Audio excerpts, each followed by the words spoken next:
is going on, guys? Welcome back to another video. And today we have multiple topics.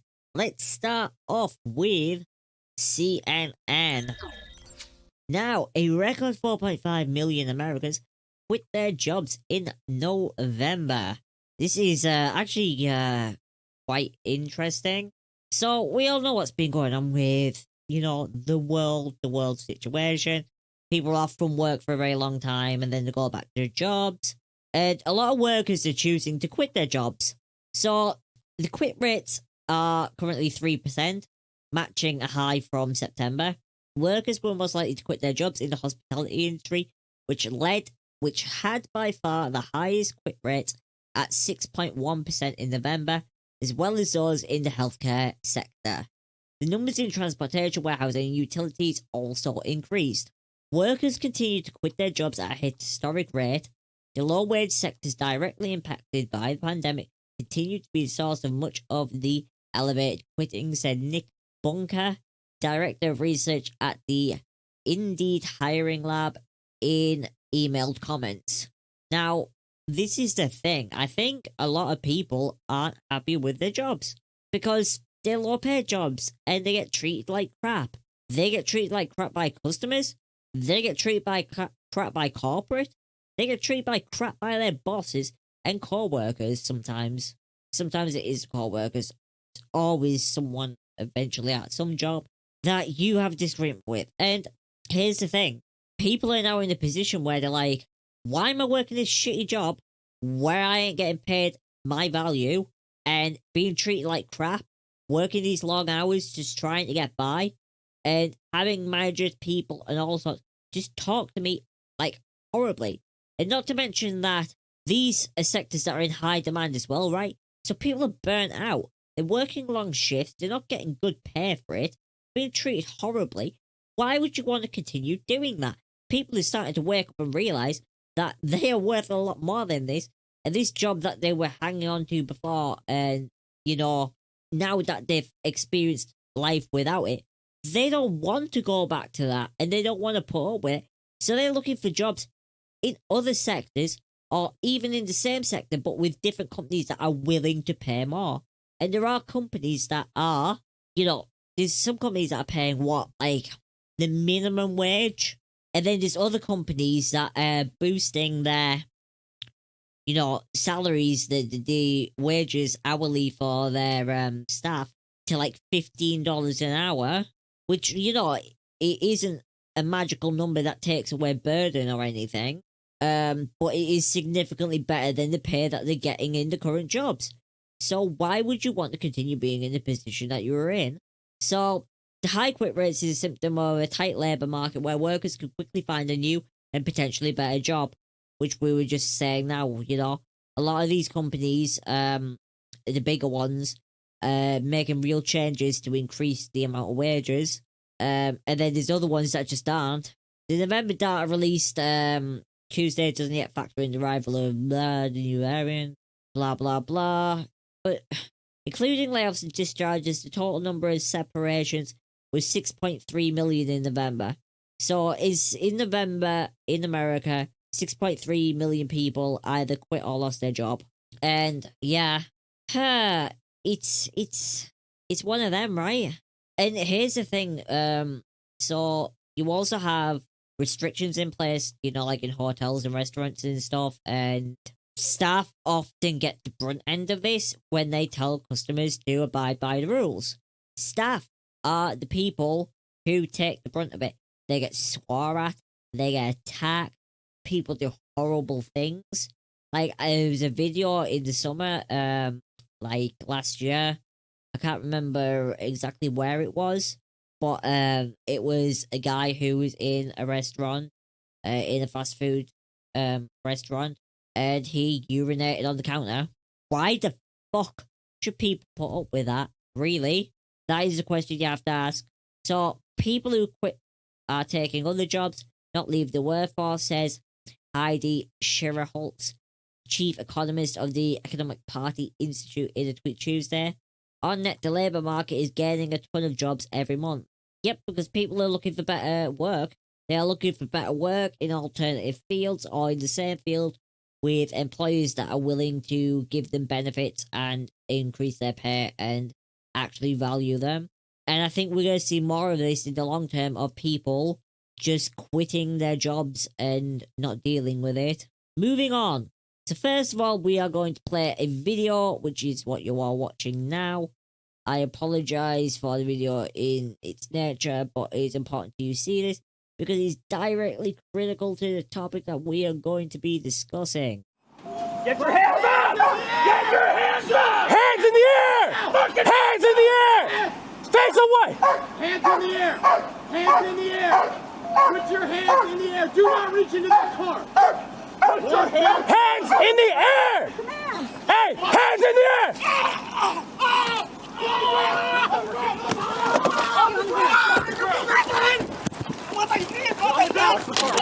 Watch the car, watch the car. I got middle. Okay, so as you can see from that video, that was the traffic stop, and obviously that was horrific. You could see at the start, right? The guy getting out of the car, he was complying, he had no weapons in his hands. He was saying, what did I do? He turns, he faces away from the officers, he puts his hands on top of the vehicle, he has his hands up on top of the vehicle, then they keep yelling at him, and he steps back, he puts his hands down, he goes to put his hands back up again, then they set a dog on him. Like, this guy is complying, not resisting, just going, what did I do wrong? And he's doing his best to follow the instructions. But, I also want to say in mind, right, these officers' instructions are absolutely fucking terrible. Because they, between them, can't decide what they want this guy to do. It's put your hands up, then it's get away from the car, then it's move to the car, and then it's like, what? Make a decision. But the guy's been mauled because of this, and he's received severe injuries because of it. He's had to undergo multiple surgeries, right? Which is never a good thing. So let's read this, right? So the police, the dog clamped down on Badier's right arm for nearly a minute, mangling him so severely that he required multiple surgeries. In a lawsuit filed last month, Badier was never charged, said he was left with severe physical and psychological injuries and has not regained full use of his hand since the incident. This is terrible. Like, that's bad. And he says, all of them are yelling at me at one time. But they told the Chronicle, they're yelling at me and all of them have guns out and I did what they say exactly. And he did. They says to him, get out of the vehicle, show us your hands. Stand up. Turn and face away from us. Put your hands up. He's doing all the things and they still, without warning him, they didn't even say to him, if you don't comply, we are going to set the dog on you. They just set the dog on him. Even the other officers giving him instructions as the other guy just lets the dog loose. What? How is that right? You've got one guy telling him to do one thing, whilst another guy's setting a dog on him. And it's horrible. So it casts a harsh light not only on the tactics of the police department, but on the rental agreements utilised by rideshare companies such as Uber and Lyft. Badier was a social worker in Egypt before moving to the US. Previously, he drove for Uber and Lyft with his own vehicle, but he could no longer afford the payments on his vehicle after what happened with the pandemic. He had to reduce, he reduced his income. The newspaper reported in August 2020, according to the lawsuit, he obtained a car owned by the rental rideshare startup Car Mommy via a rental agreement with HireCar, a rental car company serving gig workers. So he fell behind on his payments towards the end of the contract. He had made arrangements with the company, to pay. So he had an agreement in place with the company to make repayments and to get all squared up and back, to a stable footing. Now here's where things change. Here is why he was pulled over, and here's why what happened. Car Mommy's CEO, John Blomeke,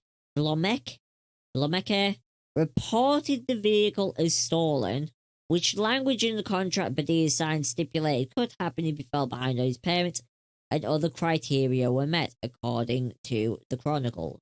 Now, yes, the CEO has every right to report the vehicle is stolen.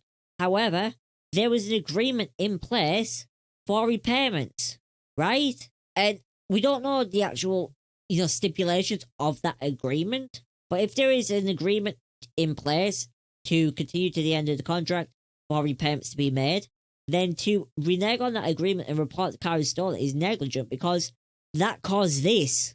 This guy didn't know that this had happened. He's driving around in the car that's now being reported as stolen, because I'm sure as hell that he wouldn't have drove in the car if he knew this was going to happen to him. But rental agreements such as these have become commonplace with Uber and Lyft.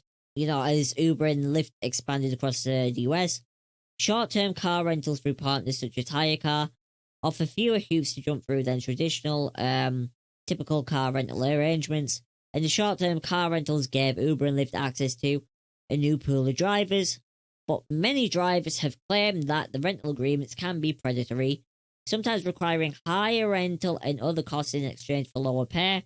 For some drivers like Badir, it was at times difficult to make enough to cover monthly or weekly payments, at which point drivers were typically required to immediately return the vehicle. For many, that meant losing at least one source of income, and in some cases, their temporary homes. So obviously we've seen the dash cam, and yeah, we saw the dash cam footage and everything, and that was just shocking and stuff. This entire thing is shocking. It's horrible to witness, and I feel really sorry for this guy. I hope he does get compensation for this, because obviously, as the lawsuit states, his arm hand is messed up. That's not something that can be fixed. That sounds like nerve damage. That sounds like permanent nerve damage from the tears and the things he's gone through and surgeries that he's had to have. That's really debilitating. And yeah, this entire thing needs looking at. The industry needs to be better managed too. But that's not really something that America excels at, with regulations of these types of agreements, right? And these predatory loans and rentals and stuff. It's just not well regulated. Anyways, guys, let's move on to the next story. And this one comes from the Metro. And it is about a 90-day fiancé star. It's Fart Girl. Yes. The 90-day fiancé star, who made $38,000 a week selling farts in a jar, has been hospitalized. Stephanie Matto recently shed light on her unusual stream of income, explaining how she utilized her 260k strong following as her customer base to sell her pungent product, which retailed at a princely $1,000 a jar. So at one point the demand was so high that she was doing 50 jars worth of parts a week. However, apparently she went too far.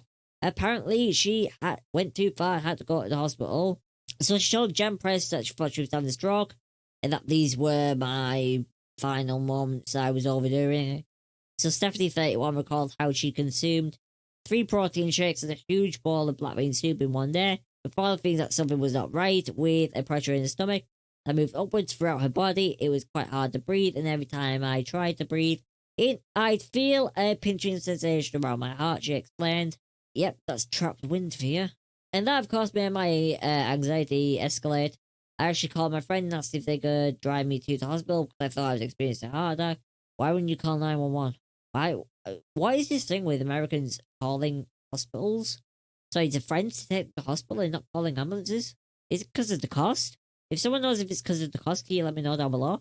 Stephanie, who hails from Connecticut, arrived at the hospital late that evening, but didn't tell doctors about her unique career. Okay. It was made clear that what I was experiencing wasn't, but was intense gas pains. Yes, I could have figured that one out for you. Yeah.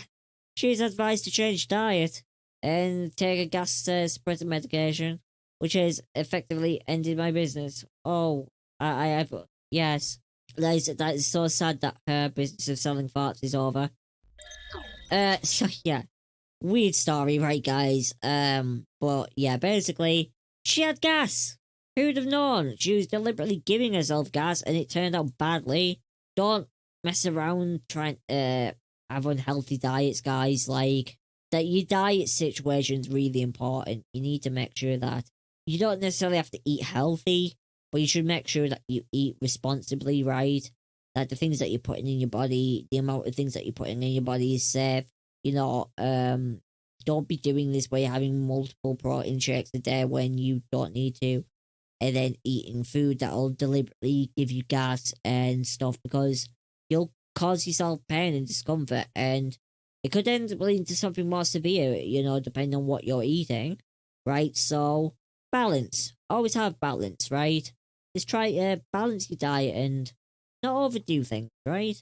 Eat what you want, but make sure you don't overdo it. I think that's like the lesson, right? I think the problem with the education system is that we don't teach kids this enough. Like when I was growing up, I was taught, you know, it isn't about what you eat, it's that you eat a balanced diet, right? You know, it's not how much. Everything's about quantity, right?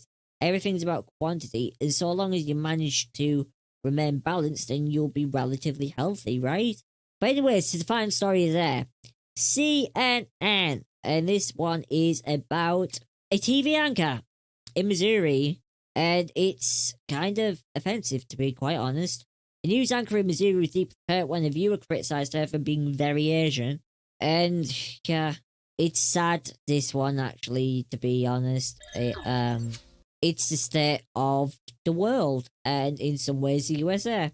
Last week, an unidentified woman called CNN affiliate KSDK in St. Louis, Missouri, to complain that Michelle Lee, an anchor and reporter at the station, mentioned her choice of New Year's meal during a segment on food traditions for the holiday. The 42-year-old anchor had said at the end of the segment that she ate dumpling soup and explained it is what a lot of Korean people do at Christmas and New Year's, right? Her comments prompted the viewer to call the station and leave a minute-long message Lee described as racist. Now, as I say this now, America is a country that is built upon immigration, right? There are many different cultures, many different people living throughout the USA with many long-standing traditions, you know, both from their countries and traditions that they have developed as part of being in the United States, right? There's American traditions that they've adopted, and then there's cultural traditions of heritage that they still follow. There is heritages that the Latino community follows. There's heritages that the Black community follows. There's heritages that, you know, various aspects of the Asian community who are all very, very different and all subdivided, you know. What Japanese people do traditionally and eat traditionally is not the same as what Korean people eat traditionally, right? And they all have this culture and it should be celebrated. So anyway, let's read this out. Hi, this evening your Asian anchor mentioned something about being Asian and Asian people eat dumplings on New Year's Day. And I kind of take offense to that, because what if one of your white anchors says, well, white people eat this on New Year's Day? I don't think it was very appropriate that she said that, and she was being very Asian. I don't know. She can keep her Korean to herself, the caller said on the voice message. Alright, sorry, it was annoying, because if a white person would say that, they would get fired. So say something about what white people eat. Alright, thank you, the caller added. Absolutely disgusting message. Absolutely disgusting. No doubt about that at all. And this whole thing about, oh, well, if a white person says what they eat on New Year's Eve, they would get fired. No. Why would they get fired? What? That's like absurd. Like, why is some guy gonna get fired or some girl gonna get fired for going, oh yeah, on New Year's Eve I like to have a buffet. We usually have some mini sausages, some spring rolls, maybe some s'mores. You know, we like some boiled eggs and stuff, you know, some scotched eggs, whatever. Why would they get fired? But this comes down to more of a problem in America. And the problem in America, historically, and now still, is that America has a very divisive relationship with Southeast Asia. And it is perpetuated politically by the government. Now, what this means is that hatred, that prejudice, the things that the government says, that is in turn internalized into the population, right? And when you've had multiple wars, such as Korea, Nam, and then you also have, you know, World War II with Japan, And you have all these things, and then you still have in 2022, in 2021, in 2020, all of this other stuff about the pandemic, right? And this claims that it came from China. I haven't looked into it. I don't think anyone's conclusively determined it. But you had claims, and you had all of that abuse at the start as well.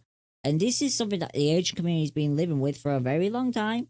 But the last couple of years have really made it worse because you have the whole pandemic situation, but also you have the situation of the government with its anti-China rhetoric, and it perpetuates the hate. And it is directly the fault of government from this politically driven narrative that is affecting society. And I feel really sorry for the Asian community in America. No one should be treated this way. She posted a video online of her listening to the voicemail, and many members of the Asian community, Asian Americans, responded with what they like to eat on New Year's, stating that they were proud to be very Asian. And I think that's a very warm message, and you should never be ashamed of your heritage. You should never be ashamed of where you come from, your people. I wouldn't even say your people. I would just say you should never be ashamed of your ancestors, right? You should never be ashamed of that. You should embrace the aspects of of your culture that you want to embrace, and no one should look down upon that. It doesn't matter what skin color you are or where you hail from. You know, it's sad that you have to say that, but that's kind of the world we live in. So, yeah. Anyways, guys, thanks for watching. I'll see you guys in the next one. Like, comment, share, subscribe. Let me know what you guys think down below about all the stories that we've had today. Some crazy ones, some good ones, some bad ones. And peace out, guys. Thanks for watching. I appreciate it. See you in the next one.